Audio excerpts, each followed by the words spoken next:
En el centro de la Ciudad de México y sus alrededores existen diversos lugares en los que podemos enriquecer nuestra cultura y conocimiento acerca de otros aspectos que han conformado la vida de nuestro país en el pasado y presente. Uno de estos lugares, que tienen el poder de hacerse atractivo hacia el aprendizaje, presentando a los máximos representantes de la humanidad en el contexto nacional e internacional, es el Museo de Cera. Inaugurado en agosto de 1979 por el entonces presidente José López Portillo, se ubica en la calle de Londres de la Colonia Juárez.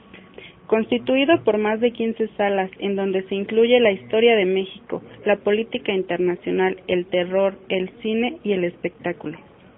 Las figuras del museo tienen un peso aproximado de 45 kilos.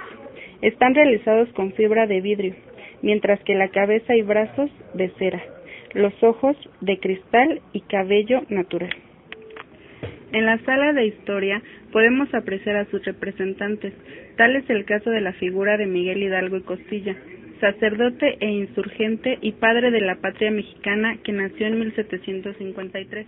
El 16 de septiembre de 1810, llevando un estandarte con la imagen de la Virgen de Guadalupe, lanzó el llamado Grito de Dolores, donde se celebra en México el Día de la Independencia. Finalmente fue capturado, juzgado, fusilado y condenado a muerte el 30 de julio.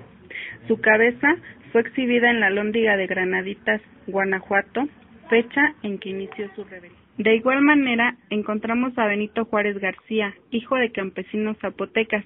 Nació el 21 de marzo de 1806 en la localidad de San Pablo Guelatao.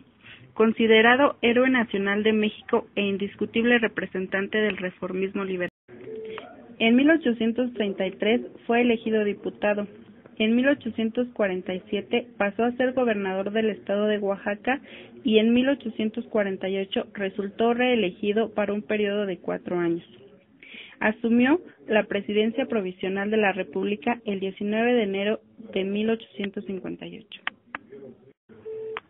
Pasó los meses que le quedaban de vida tratando de reprimir la sublevación porfirista, pero falleció sin lograrlo el 18 de julio de 1872 en la Ciudad de México.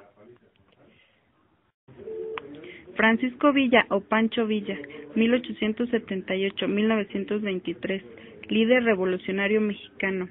Nació en Río Grande, San Juan del Río Durango y fue bautizado con el nombre de Doroteo Arango. Por defender a su hermana agredida por el dueño de la hacienda en la que trabajaba, tuvo que huir a la Sierra de la Silla, perseguido por la justicia que le calificó de bandido y delincuente. Fue en ese momento cuando cambió su nombre por el de Francisco o Pancho Villa. El 22 de julio de 1923 fue asesinado en una emboscada. Antonio López de Santana, militar y político mexicano, nacido el 21 de febrero de 1794 en Jalapa, formó parte del Plan de Iguala o de las Tres Garantías. Pese a considerarse un declarado federalista, siempre ejerció el poder de forma dictatorial y centralista. El Tratado de Guadalupe Hidalgo firmado restableció la paz, que representó para México la pérdida de más de la mitad de su territorio original. El Río Grande del Norte se convirtió en la frontera meridional de Texas, mientras que California y Nuevo México fueron cedidos a Estados Unidos. Y en el periodo de Guadalupe Victoria, 1786-1843, militar y político mexicano, primer presidente de la República, 1824-1829, nacido con el nombre de Manuel Félix Fernández en Tamazula. Decretó la abolición de la esclavitud y la expulsión de los españoles y consolidó las relaciones internacionales. Se esforzó por mantener el equilibrio entre los masones escoceses y yorquinos, haciendo frente a sus discordias y venganzas. Retirado de la vida política, murió en 1843 en Perote, Veracruz. En cuanto a Venustiano Carranza, 1859-1920, político mexicano, principal representante de la facción moderada durante la Revolución Mexicana, nacido el 29 de diciembre de 1859, estuvo al frente de las fuerzas que en 1914 lograron la dimisión de Huerta. Durante su gobierno desde Veracruz, incluyó entre los objetivos constitucionalistas la reforma agraria, la sindicalización de los obreros y el derecho de huelga. En 1916, convocó un Congreso Constituyente para reformar la Constitución de 1857. Tomó posesión como presidente constitucional de México.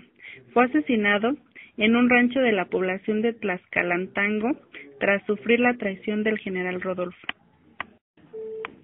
Otro personaje fundamental de la Revolución Mexicana es Emiliano Zapata, 1879-1919. Líder revolucionario y reformador agrarista mexicano, nacido en Anenecuilco, estado de Morelos, se unió a las filas revolucionarias de Francisco I. Madero, cuyo objetivo era poner fin al régimen de Porfirio Díaz. Formuló su propio programa de reforma agraria denominado Plan de Ayala.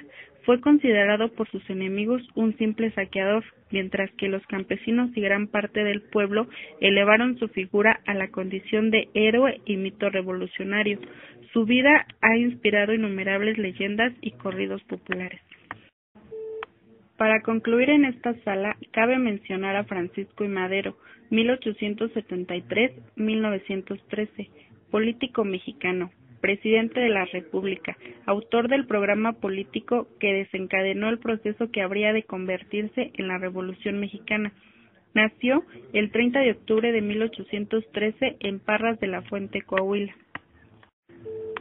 Defendió la reforma política y agraria, criticó el régimen dictatorial del presidente Porfirio Díaz y firmó un programa político llamado Plan de San Luis.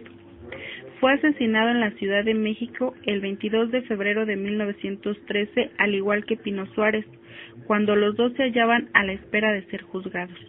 En su honor, numerosos municipios y ciudades mexicanas incluyeron años después en sus denominaciones el nombre de Madero.